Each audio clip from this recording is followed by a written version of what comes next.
మనిషి అన్ని రంగాల్లో అన్ని ఇన్స్టిట్యూషన్స్ ఎస్టాబ్లిష్ చేసి, అంటే ఏదో ఒక ఇన్స్టిట్యూషన్ ఎస్టాబ్లిష్ చేయడం కాదు, దాంట్లో ఉన్న విధి విధానాలు కానీ పని విధానాలు కానీ కొత్త ఇన్నోవేషన్స్ తీసుకొచ్చి ఏ రంగంలో అడుగుపెట్టినా దాన్ని శిఖరాలకు తీసుకెళ్ళింది ఒక్క వ్యక్తి అండి. ఆయన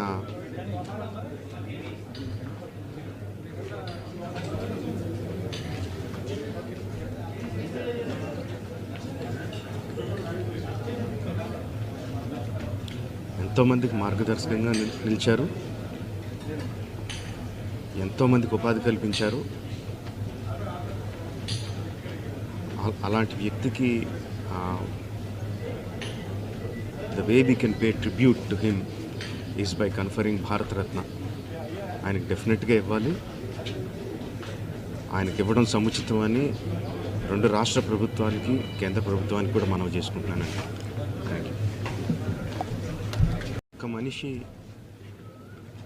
అన్ని రంగాల్లో అన్ని ఇన్స్టిట్యూషన్స్ ఎస్టాబ్లిష్ చేసి, అంటే ఏదో ఒక ఇన్స్టిట్యూషన్ ఎస్టాబ్లిష్ చేయడం కాదు, దాంట్లో ఉన్న విధి విధానాలు కానీ పని విధానాలు కానీ కొత్త ఇన్నోవేషన్స్ తీసుకొచ్చి ఏ రంగంలో అడుగుపెట్టినా దాన్ని శిఖరాలకు తీసుకెళ్ళింది ఒక్క వ్యక్తి అండి. ఆయన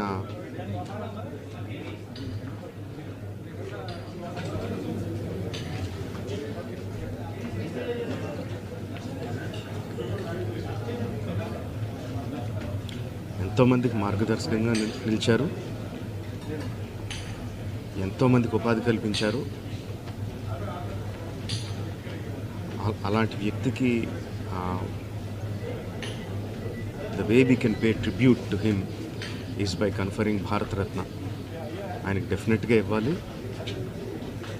ఆయనకి ఇవ్వడం సముచితం అని రెండు రాష్ట్ర ప్రభుత్వానికి కేంద్ర ప్రభుత్వానికి కూడా మనవి చేసుకుంటున్నానండి. Thank you. ఒక మనిషి అన్ని రంగాల్లో అన్ని ఇన్స్టిట్యూషన్స్ ఎస్టాబ్లిష్ చేసి, అంటే ఏదో ఒక ఇన్స్టిట్యూషన్ ఎస్టాబ్లిష్ చేయడం కాదు, దాంట్లో ఉన్న విధి విధానాలు కానీ పని విధానాలు కానీ కొత్త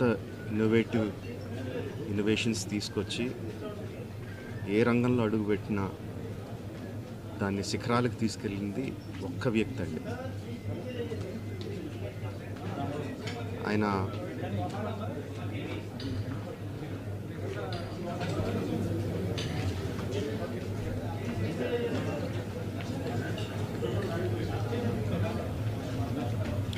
ఎంతోమందికి మార్గదర్శకంగా నిలిచారు, ఎంతోమందికి ఉపాధి కల్పించారు. అలాంటి వ్యక్తికి the way we can pay tribute to him is by conferring Bharat Ratna. ఆయనకి డెఫినెట్గా ఇవ్వాలి. ఆయనకి ఇవ్వడం సముచితం అని రెండు రాష్ట్ర ప్రభుత్వానికి కేంద్ర ప్రభుత్వానికి కూడా మనవి చేసుకుంటున్నానండి.